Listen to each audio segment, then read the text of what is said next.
क्या सादगी और सच्चा प्रेम विलासिता और आकर्षण के सामने टिक पाते हैं?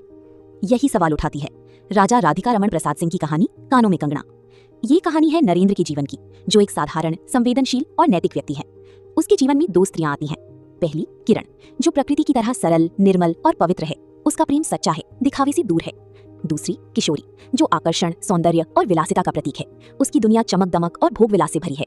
शुरुआत में नरेंद्र किरण के सच्चे प्रेम और सादगी से जुड़ा होता है, लेकिन धीरे धीरे वो किशोरी के आकर्षण में खिंचने लगता है।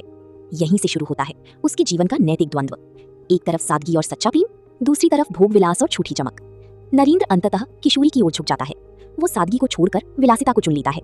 पाह, कानों में कंगना यहाँ एक प्रतीक है उस मासूम प्रेम और पवित्रता का जो जीवन की शुरुआत में होती है।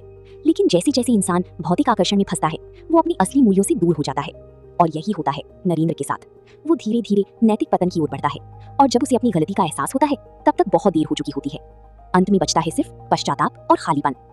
इस कहानी का सबसे बड़ा संदेश, सच्चा प्रेम और सादगी ही जीवन की असली ताकत है, और विलासिता और आकर्षण अक्सर इंसान को पतन की ओर ले जाती है।